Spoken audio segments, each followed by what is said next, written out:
And I also saw you pull up on your motorcycle. I was watching Will Smith's interview. I was just like, wow, this is cool. Most people understand spirituality as some kind of a disability. It's not a disability, it is the greatest empowerment. How do you see dance fitting in this spiritual space? I think it's a fundamental responsibility because when you have the power to influence other people's lives, you must ensure that the influence is very positive. We come from a culture where all our gods dance. It's the exuberance of life, finding expression is dance. Well, thank you so much for your time. It is a pleasure to be able to speak with you. I've been spiritual for as long as I can remember, and it is just also interesting to be able to speak to a spiritual guru like yourself. I found you like maybe a year and a half, 2 years ago. I never was lost. I never was lost. How could you find me?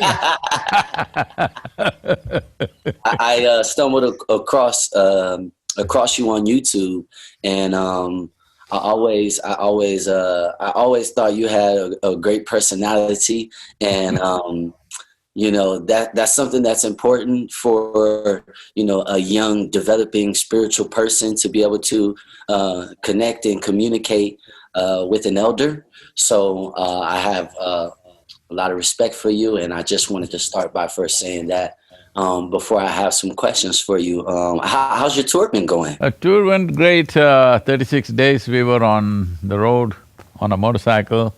It was a fantastic journey. It's been a long time since I rode like this, nearly 10,000 miles, 9,477 miles on the road in 36 days.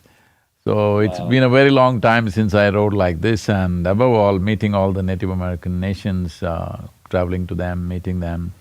Well, it was a bit restricted because of the virus situation, but otherwise still we got to meet many people.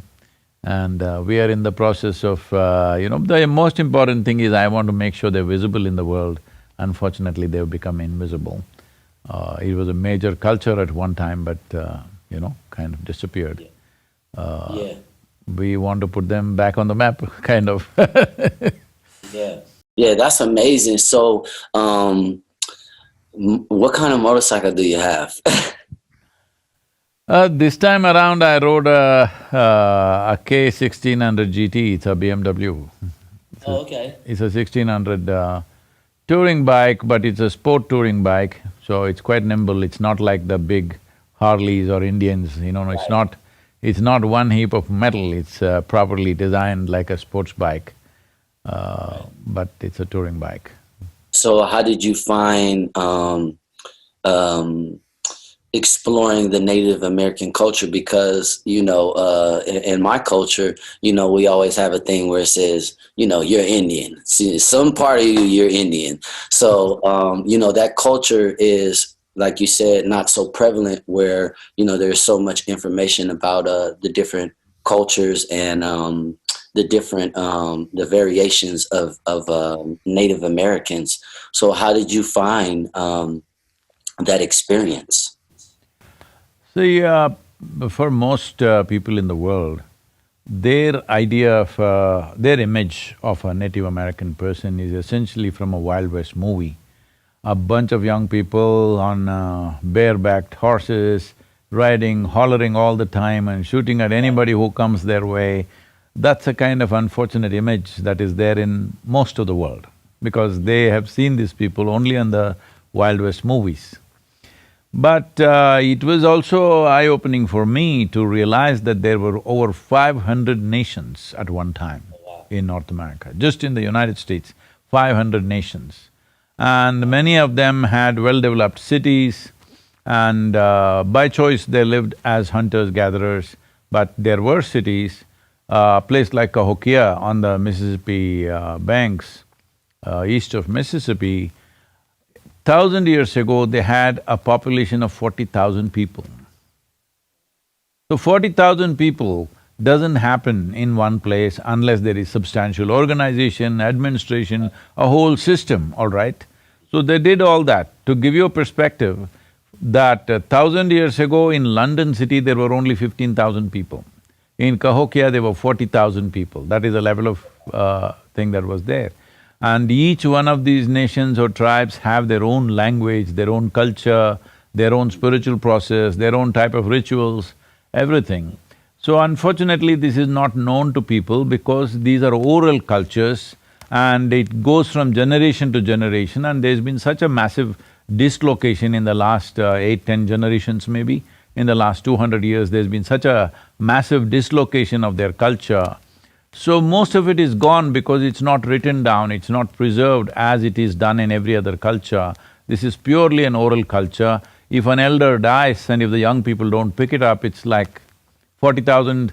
it is 40,000 years of history. Somewhere between 20 to 40,000 years ago, they have been here. Since then, there is archaeological proof for that. So, this long a history is just lost. If one generation either dies of disease or war or something else happens, or whichever way it happens, which happened in the last 200 years, and a whole lot of it unfortunately has been lost. But still there are people who are committed to keeping this alive and going. So my effort is to make them visible. People should know there are people like this. Right. Well, that's amazing. There's been a phenomenal response across the world, particularly in India. People had not even heard about these people, and now there is such a big awareness, and we are continuing to release more and more content about that. That's so cool. That's so cool. Yeah. Like I was telling you, from where I'm from in my culture, we always have had a type of respect and admiration, even though a lot of these customs and cultures are hidden. We feel very much so a part of it in a very interesting way, throughout my history. So I thought that was really interesting. And I also saw you pull up on your motorcycle. I was watching Will Smith's interview, and I was just like, wow, this is cool. A yogi, a guru that, I don't know, maybe people imagine that, you don't have certain freedoms in life because being a yogi and a spiritual person is I don't want to say it is a job, because obviously No, most people understand spirituality as some kind of a disability. It's it's not a disability, it is the greatest empowerment that you can have in your life. If it's a disability, I think it should be banned. Anything that disables a human being should be taken away. Why are we talking against drugs, alcohol, all this? Not because we are against pleasure, we are against disability. In some way it'll bring disability, because human empowerment is in our abilities, enhancing our abilities, not in disabling ourselves. So if spirituality is a way of disabling yourself, we must ban the damn thing. Yeah, it's interesting that you say that, because a lot of people here, they view karma, as kind of a type of punishment system. And I want to know, what is really the nature of karma, if you can express it. It's uncanny that you're asking this, because coming February, Random House is publishing a book by me on karma. The title is Karma. Wow, congratulations. It is Yogi's Guide to Freedom. What is karma? See, to put it, I will try to make it very concise. There could be… when you kind of make it that brief, there could be loopholes. If you see the loophole, ask a question, otherwise it's fine. Most definitely. So, the simple thing is this: see, right now you are who you are, including the shape, size, color of your body, everything is because of a certain memory carried within you. Right now, suppose you or me start eating dog's food or cow's food, the body won't get confused, because there is evolutionary memory in this. You give it whatever you want, it only becomes a human being, isn't it? So this is only because of information, memory that is there across the system. Now, if you eat my food, you will get enslaved to me, that's a different matter. okay? I'm a good cook, I'm just threatening you. What you eat? So, if you eat my kind of food, you will not become an Indian, you will still remain an African-American person because there is genetic memory in you, all right? Similarly, there is genetic memory, there is karmic memory, there is conscious and unconscious memories, there is articulate and inarticulate levels of memories. Like this, there are various levels of memory stored within us.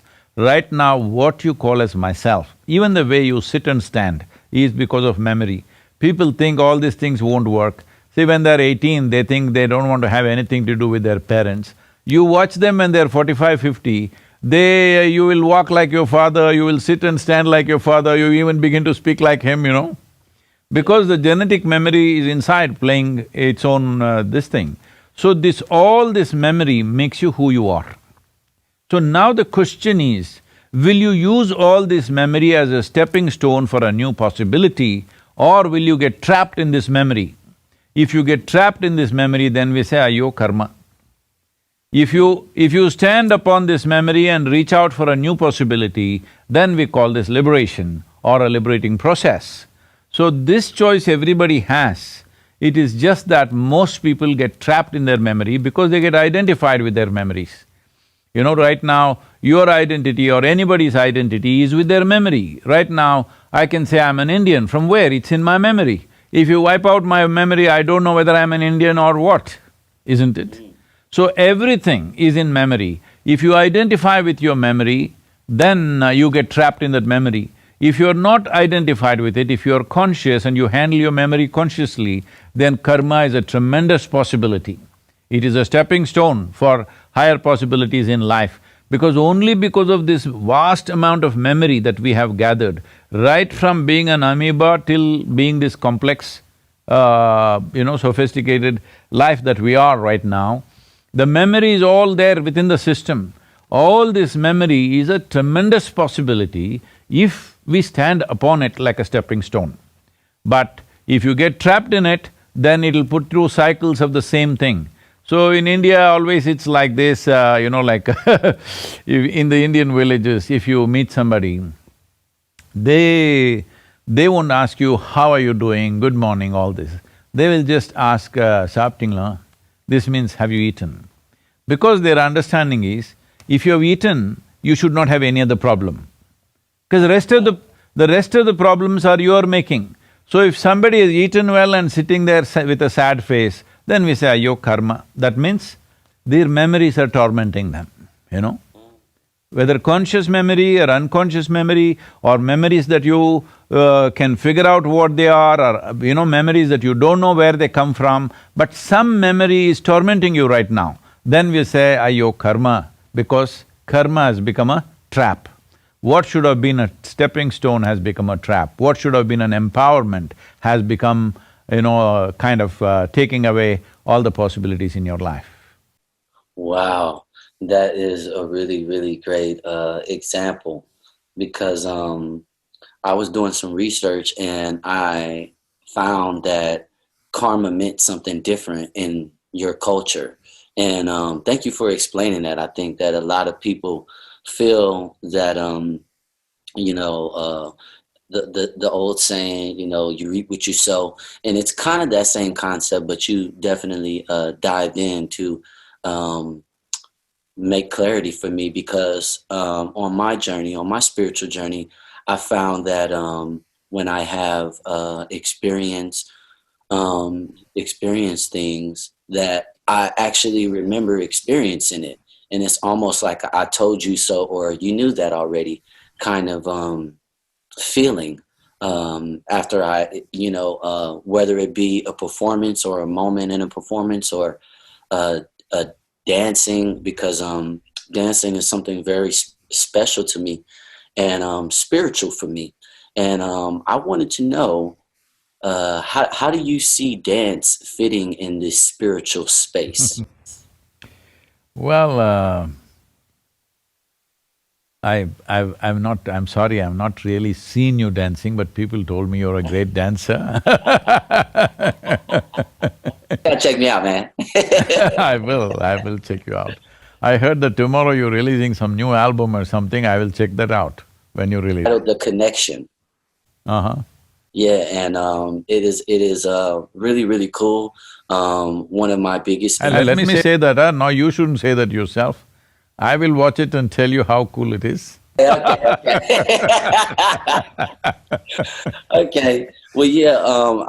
I recently got to travel to Michael Jackson's estate here in the valley. They call it the Havenhurst Jackson estate, and I thought it was so amazing because the first concert that I ever went to as a child was a Michael Jackson concert, and I also got to shake his hand, and he has influenced my life.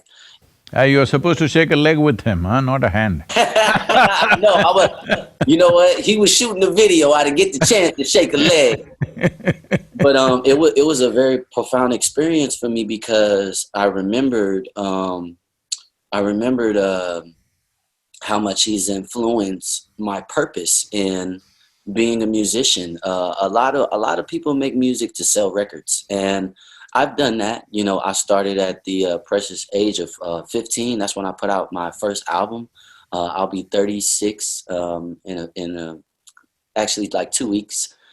So my purpose and my meaning for sharing and connecting with people all over the planet has continued to grow and change. And it was so cool for my album, The Connection, to be able to go to the Havenhurst estate and, speak about his influence. So the album is a really meaningful album. And that's what I want to continue to do as an artist is just continue to give people the tool to be positive and feel good with music. And one of the questions that I had was a lot of composing music, singing, dancing, and performing on stage is a spiritual thing. How can I tap into deeper dimensions of that in my life? And now you piled up two questions, one on top of another, man. Okay, the one. I'm sorry. Let's do the one first. I'm sorry, I got excited. Now, see, Michael Jackson had the power to inspire a whole generation of people. What he did was so unique and eye-catching anywhere in the world. I'm telling you, in the remotest part of India, in some village where there is nothing, they know Michael Jackson. I mean, that's a level of inspiration. He brought in a whole lot of youth dancing like him in India in imitation of him. So that was a powerful possibility, but I'm sorry if I say something that hurts anybody, but I feel his life could have been, he could have made this into really transforming the world in some way. But unfortunately, I feel no proper guidance around him, no proper advisors, and all commercial people. I think it went waste because just 5 days ago, I was at the Elvis Presley's museum in Memphis. As a part of the journey, when we were coming back, we stopped at Memphis. Also went to Martin Luther King's, that place where the assassination happened. So when I was at Elvis' place also, that's what I thought. He also, for 2 decades, he dominated the music scene, inspired a whole generation of people. But his own life became a total mess because there is no proper guidance, there is no balance. There is genius, but there is no balance. So, this is a sad story that's happened to a whole lot of great talent in the world, particularly in America, because people grow up on all the wrong things at a very early age. When I say wrong things, there is chemical influence, there is alcohol, there is all kinds of distractions that we must understand this always, that our intelligence, our competence, our genius, all these things are important. But for all of them to find expression in the world, the most fundamental thing is balance. Now you're a dancer, you ask what is the significance of dance. You can be as good a dancer as you are, but if there is no stable platform, you're not going to dance, isn't it? This is all life is.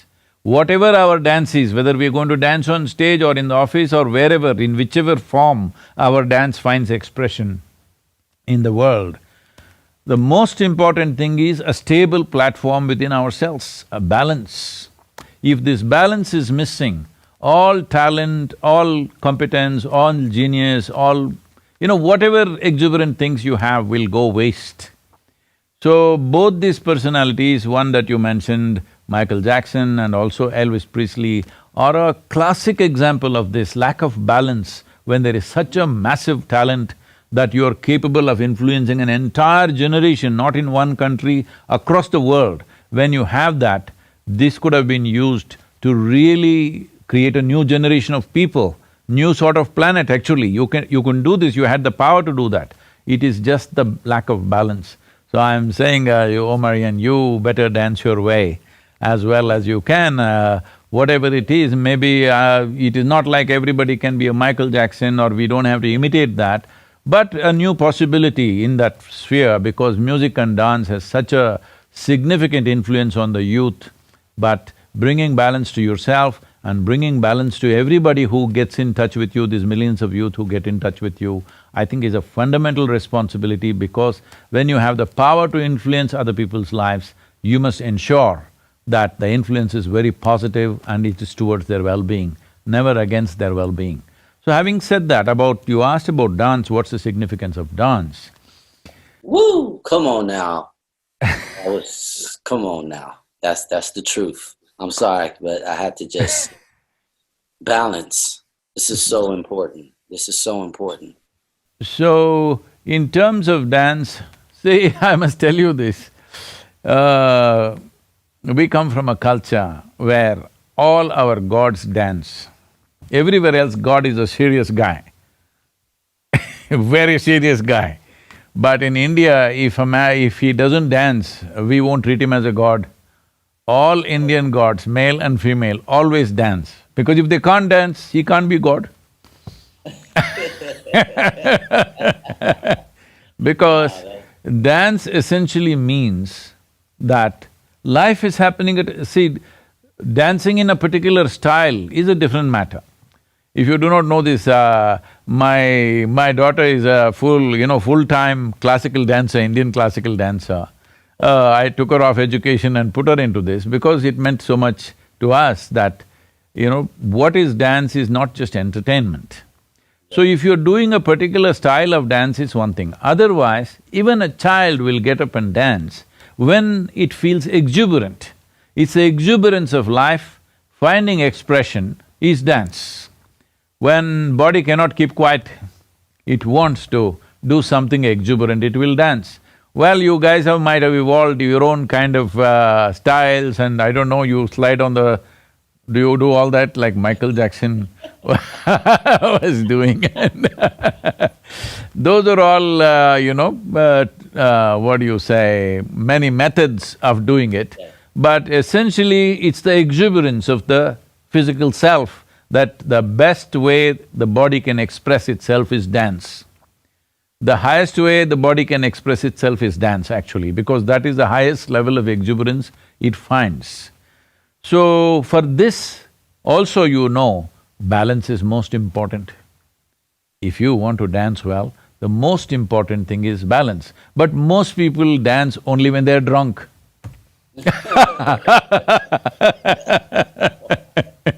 We have a night-long festival once a year, nearly 1 million people. Last time, 870,000 people attended this event. And it is telecast nationwide in over 100 channels in India and all this. But full night, from evening 6 to morning 6, no alcohol, no drug, none of these things are, anywhere come near us. But entire night, the whole crowd will sing and dance, okay? Wow, I have to see it. I have to It's see something it. you must come and see. Yes, I'll ask them to send you some videos. Yes, I have to experience this. Wow, that's amazing. See, without the exuberance of… when your emotion becomes exuberant, maybe you will sing. I'm not saying a practiced singer or a professional singer. When emotion becomes exuberant, people want to sing, even those who don't know anything to sing, they will also do something, at least they will hum. When the physical self becomes very exuberant, it naturally dances. That's how it should be. Well, styles of dancing and other things are a different matter, there are culture in it, there is various aspects to it. But essentially, dance is an outpouring of one's life's exuberance, life energy is exuberant. So, we don't consider somebody divine or godly unless their life energies are exuberant and overflowing. Right. Wow, that is so cool. Wow, thank you for that. Wow, that's amazing. So I wanna ask about meditation. I find that meditation has really helped me explore life and quiet, the noise, and also Om being the first two letters of my name, feeling connected to the Om. It's really brought me a lot of peace. I understand that this is an ancient practice, and a lot of people think that they don't have enough time to meditate, because they have busy schedules. But I have a busy schedule, so I always find time to meditate. What is the importance of creative people bringing meditativeness into their daily lives, in your words? See, the English word meditation causes lots of confusion because different people do different things and say it's meditation. If it's in Indian languages, for every aspect there is a specific word describing that, okay? So we don't have that in English language. So let's put it this way, essentially, if you become meditative, see, this is what happens in various practices we teach. If you sit here, your body is here, your mind is there, you are little away from it. That means there is a little space between you and the body, there is a little space between you and the mind. There are only two kinds of sufferings and disturbances in human life, physical suffering and mental suffering. Do you know any other kind of suffering? No. No, these are only two things. So if there is a little space between you and your body and you and your mind, once there is a space, this is the end of suffering. So once there is no fear of suffering, only when there is no fear of suffering, will you walk your life full stride.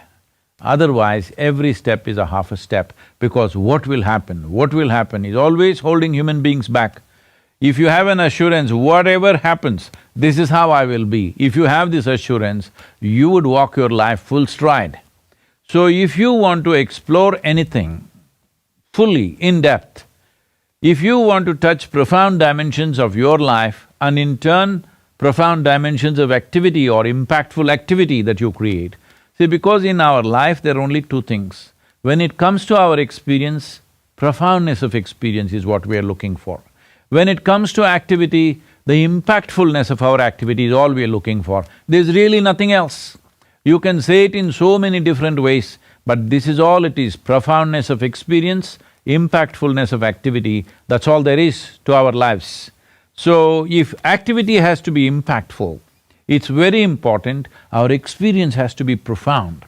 Otherwise, it'll be just little, seasonal impacts may be there, flaky stuff, it'll come and go, that's not the point. If you really want to have impact over people, the most important thing is your experience of life must be profound. At least in that one dimension, it must be profound. Only then you can really cause impact. So investing in that direction, is it waste of time? It's a silly idea to think it's a waste of time. Everybody must invest time to make the experience of life very profound. If you want to make it profound in an unbridled way, the fear of suffering should go.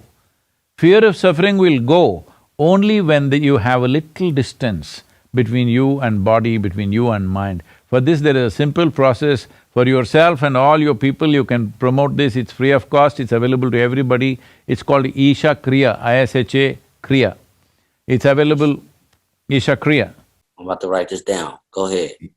Yeah, it's available for everyone. Right now, millions of people around the world are practicing it. It's a simple process that everybody can do. I'm sorry? I-S-H-A, Isha. Okay. Kriya, K-R-I-Y-A. Okay. Yes. This is a simple thing that you can do to bring little distance between yourself and your instruments of work on this planet. The only way you can do anything in this world is because you have a body and you have a mind. If you lose any one of them, you can't do it, all right? Right. People are trying to lose it every Saturday evening, they think they're living, but actually they're trying to lose their body and their mind. Yes. Yes. The reason why they're trying to lose it is, 5 days of the week they've suffered their mind. 2 days they want to drown it in alcohol and preserve it for future. Wow. If you were not suffering your mind, you wouldn't want to intoxicate it, right? Right. Yeah, that's true. If you were really enjoying the nature of your mind, would you want to slow it down? Would you want to turn it off? Everybody is talking about turning off the mind. Why is it such a torture? Because you've not learned to use it. Because the nature of the mind is like this. If I ask you, do you want a sharp mind or a blunt mind, what is your choice? Sharp. Sharp. So Sharp. if I give you a very sharp knife, and if you do not know how to hold it, if you hold the blade side of it, the harder you hold it, the more you will hurt, right? So because you don't know how to handle it, you want to slow it down, you want to put it off, somebody wants to completely destroy it, because you did not learn how to handle it. Because to bring a human being to this level of cerebral capability, it took millions of years of evolution, and now human beings are suffering their evolution, unfortunately. They want to live like grasshoppers. Wow. Wow. Woo! So I'm definitely gonna check out this, and let me make sure I'm saying it right. Isha. Isha. I-S-H-A, Isha. I-S-H-A K-R-I-Y-A. Okay. Yeah, thank you for that. Because you're Omarion, there is also Ammeri, it is not to be said as Om, it is Am. It is just three sounds. If you… see, these are not things that you just make up. If you open your mouth and exhale, you will do If you partially close your mouth and exhale, you'll do Oh. If you close your mouth and exhale, you will do If you combine these three in equal proportions, you will do Wow,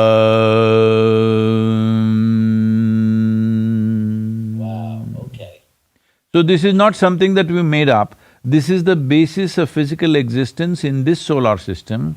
Now, we've been saying this forever, for thousands of years, but people were debating it. Now, students from the University of Sheffield measured the reverberations around the sun, and they found the sun is constantly throwing out reverberations, which is Am. Wow. Wow. That's amazing. Wow. Wow, thank you so much for this. I just have a few more questions. And one of my question was, how do you think that the young people can focus on their growth and well-being rather than, these momentary topics like, Birkin bags or buying material things? How can young people focus on their well-being? See, when we say young people, we are trying to address them as a separate unit in the cultural milieu of a particular society. It will not work like that. Suddenly you cannot say young people must fix themselves when the older generation has not fixed themselves, all right? Okay. I'm saying, see, it is like this. I'm just saying this is an example, this is not my opinion. For example, some time ago in this country, there was prohibition, all right? Nobody drinks alcohol. That was the intention. For whatever reasons, they had done that.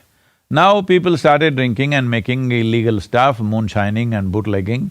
We are in Tennessee, this was the center of those things quite a bit at one time. So, then people started drinking, they made it legal. They made it legal not because it's a good thing. They made it legal because anyway the government could not control the production and sale of alcohol. So they thought it's better to tax it and make money at least, all right? So they made it legal. Now everybody started smoking weed. Now they made it legal, not because they think it's a good thing, simply because they're not able to control it. In every backyard they're growing it and they're using it. So what is the point? Better make money out of it at least. So how long do you think it'll take for us to make cocaine legal, meth legal? It'll all happen. Wow. Yes, if it becomes widespread, everybody is using it, if it becomes like that, government may to make it legal, because people in the government also may be using it, they've admitted sometimes. I'm saying. Yeah. So essentially, if you… at that time it was, let's say in 2 generations ago, after your 18th birthday you had your first drink. Yeah. Yeah. So if your father had it at 18, you thought you can have it at 15. Your son thinks he can have it at 12. Wow. Mm-hmm. All right? I'm saying because this is the nature of the next generation, they always want to be one step ahead. If your father was meditating, he started at 18, you would look at him and see and say, at 15, maybe you want to meditate. Yeah. Your son wants to meditate when he's 12. Maybe your grandson wants to meditate when he's a child, because I see in India, children are sitting like this and meditating. It's amazing, they're sitting like that for long periods of time. I'm talking about 4 or 5-year-old kids, because they see their parents doing this. So culture just cannot be focused on one segment of the population. When you think the older generation can do all this, younger generation will be one step ahead of you. They will not be behind you for sure. Yeah. So it is not right to say younger generation must be fixed. Younger generation is just following in the footsteps of the older generation, but definitely they would like to overtake them, they like to pass them. They don't want to be behind them in their shadows. So they are going ahead of them. If you drank at 18, I drank at 12, what is the big problem? You were proudly smoking and blowing it in everybody's face in 70s and 80s. Now if your son comes smoking home at the age of 12, you're shocked. Right. Right. So I'm saying the cultural change needs to happen in a different way. Well, that is not an overnight thing, it's a life… it's a generational work we have to do. For example, people campaigned against smoking continuously for 20 years. Today you see in United States, nobody is blowing smoke in your face anymore. Otherwise, could you walk into any restaurant or any place without being smoke-filled? But still in many parts of the world, it's still the same thing, everybody is smoking all the time, anywhere and everywhere, all right? So it took a 20-year campaign to do that. Well, that campaign had legal, social and other, elements to it, but I am talking about a constant campaign needed in a society as what is it that'll enable us, what is it that enhances our life, and what is it that diminishes our life. Let me tell you this, right now in India also this whole thing is picking up, and I was in Bangalore. These days I'm being invited for these under 25 conferences because they think I'm under 25. They think I'm under 25 just disguised like this, I mean, the skin is glowing, if I might say so. So, I was there and, about 15,000 people are there, all young people. And I can feel the smell of marijuana out there. And they asked me, Sadhguru, you have so much influence in the government, why don't you make marijuana legal for us? I said, why not? Why just marijuana? Let's go all the way, let's make cocaine legal, let's make meth legal, let's make LSD legal, whatever you name it. Let's make everything legal one shot. Why go one at a time? Because if we make marijuana legal, marijuana people are happy, LSD people will be unhappy. They'll say, why don't you make ours legal? Let's make everything legal. So what is the intention? You guys are all in the university, you want to go to the university smoked up, is it? I asked. They said, why not? I said, we'll do one thing. I will take you on a small plane ride, not a big commercial airline, small plane, single-engine plane. But the pilot comes and he's all smoked up. You want to fly with him? I say, like this. They can't decide. Then I say, okay, you're not getting it, you need a major surgery. But the surgeon comes smoked up. You want the surgery? They said, oh no, So you clearly understand, in some way your faculties are impaired, all right? You clearly understand that. So what makes you think you can smoke up and go to the university? Should you be at your best or should you be at any less? So I want you to understand, when you smoke up, you are not high, you are low. So from now on, don't use this word high. You say, I smoke and I'm low. Let's see how long you want to be low. See, you're using all the wrong words.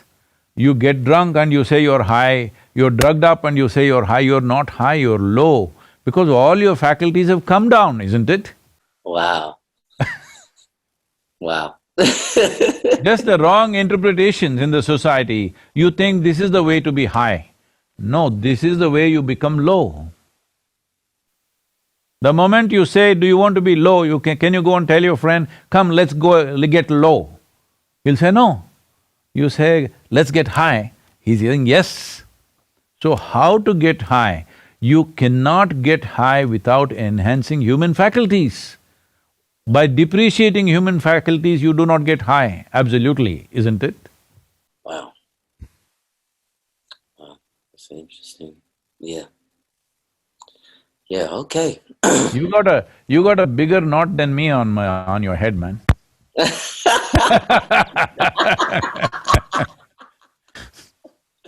Yeah, you see. You throwing your dreadlocks around on the stage or what? Of course. I'm like, hey. Yes, indeed.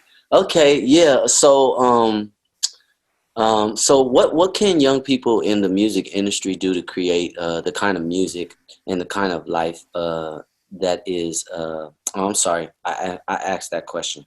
I wanted to ask how to inspire user focus. Okay, this is a question that I have. So because the country is so divided now more than ever, and people are finding ways to constantly segregate and divide themselves.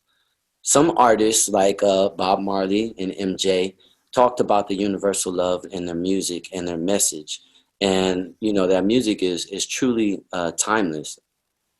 Can music really be a driving force to bring about this universal love during these crazy times? And what do you think about that? Because that's definitely my intention, is to, you know, remind people throughout this life experience that I feel that, you know, isn't smooth sailing. You know, you have to come into the knowledge of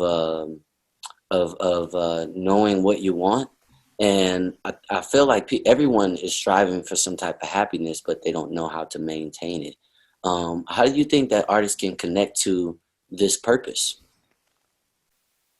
There are various aspects to this. One thing is, initially you asked this question about how a musician can bring about this change. See, it's not necessary, don't even have a concept of a universal love or something, because if everybody on the streets start loving you, if the bugs in the tree start loving you, you'll have a little bit of problem, all right? Right. What we want is that you are able to accept and respect every other life, and even inanimate things, to have that regard and respect for everything, because the soil that you walk upon, the water that you drink, the air that you breathe, the food that you eat, this is what you are, all right? You have not seen any other force creating you, these are the things which are making you happen. So similarly, every other life, to accept them the way they are and to have respect and regard for who they are and whatever they are. They have different purposes, different sort of people, you can't go and do lovey-dovey with everybody, all right? But you can accept and respect them for who they are. That is most important. So in terms of music, I must tell you my experience of music. I grew up in 60s, early 70s, where it's all rock and roll and like this. My parents were steeped in classical music. Indian classical music is something I'll ask Tina or Vinod to send something to you to listen, so that, you know, you just get an idea what I'm talking about. They are steeped in it, but, you know, we are rock and roll. Why I am saying this is, see, the Western music, the way it is, now you're in what, some rhythm, what? I like blues, but they said something about your music, what is this? R&B. R&B. Yeah, rhythm and blues, is it? Yes. I'm a B.B. King fan, okay? Okay. I know B.B. King. and Magic Slim. I gotta do some research on Magic Slim. So right now, this rhythm, when we were growing up, the rock and roll, though it is quite violent in its expression, Yeah. it gets your body moving. You know, you can't help it, your body rocks with it. So there is a certain type of music which moves your body, which does certain things to you, which brings out certain passions and certain ways of expression. I'm not trying to, I'm not somebody who judges anything in terms of moral values, I'm just saying this is what it does. But it once happened, I was riding, it was the university in Mysore city, I was just riding on my motorcycle and going. Suddenly I heard some very powerful, strange kind of sound that I'd never heard. It kind of got me in the gut, literally in the gut, it just pulled me there. I went there, it was a small amphitheater. This amphitheater is a place where, all the steps up and down, we ride our motorcycles up and down these steps, that's why we go there. But today some small concert is happening, just about 200 people or something like that is there. And I see some instrument, a strange instrument that I've never seen, some guys playing. And it just got me like that. I sat on my motorcycle and listened with tears welling up in my eyes. Then later on I checked out, this is a instrument called Rudra Veena. You can look it up. It plays very slowly. It's not any rhythm or anything. Like if he strums it once, he will wait for seconds. Dong, and they'll wait before the next one and the next one, like this it is. Very slow. It just got me by the gut. Till then, I never was willing to listen to classical music. But after this, not by choice, by compulsion, I listen to classical music. Now I am the source of conducting various classical music festivals in India because… Wow, that's cool. Because the impact it has on you is such that it makes you go still. It doesn't make you move. If you sit there with your eyes closed and listen, it just makes your body still. It will not let you move. So, you can create music towards a meditative purpose. I will ask him to send you a series of music, you listen to it and see how you can adapt it to your style of whatever. The basis of that, it's not that you have to play that kind of music, but you can use that basis to bring that. When people listen to you, yes, they need to dance, yes, they need to enjoy that. At the same time, they should also learn, because all movement comes from our stillness, all sound comes from silence. Without silence, there is no sound. Without stillness, there is no movement. If people do not know the power of stillness, they will always be compulsive. So all these things which taking youth down right now is their compulsiveness. And their compulsiveness is encouraged and celebrated by a whole lot of people. They think being compulsive is passionate. It's not passion, it is just compulsive. So, the entire process of, like you come from a community which has been in slavery at one time. What does slavery mean? Somebody compels you to do something that you don't like to do. So whether the compulsion happened from outside or from within, me being happy or unhappy is decided by somebody else within me, is this not slavery? Because what happens within me, if you can decide, this is slavery, isn't it? When people decide what should happen around us, that itself is horrible slavery. When what happens within you is determined by just about anything around you, this is the worst kind of slavery. If you do not liberate populations from this slavery, or in other words, if people do not understand human experience blossoms from within us, not from around us. Unless they experience this, being joyful by our own nature, being blissful by our own nature will not happen. Unless that happens, the fear of suffering is what controls and rules the society. That is why everything else in the world, the biggest investment in the world is the gun and the bomb and the works, because fear is the basis of human control right now. Not our joy, not our sense, not our intelligence, not our love, but fear is the basis. If this has to go, the most important thing is Our experience should not be determined by anything else. What happens within me must happen because of me, not because of something else. Thank you so much, Sadhguru. And I really, really appreciate speaking with you. I'm actually writing a book now as well, and it is my experience, in the music industry, and also this spiritual journey that I've embarked on. And it would just be an honor, those bits that you spoke about in reference to dance and what that means, to the body and freeing itself. If I could get like, a foreword or a quote from you, that would I'll do be that. amazing.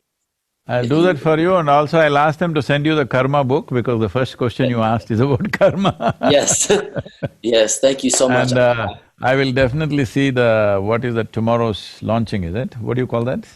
Is the Oh, launch? the connection, the Yeah, music. is it, you releasing it tomorrow, okay. Yes, yes, I'm So, releasing where does that. it go? It goes on YouTube, it goes where?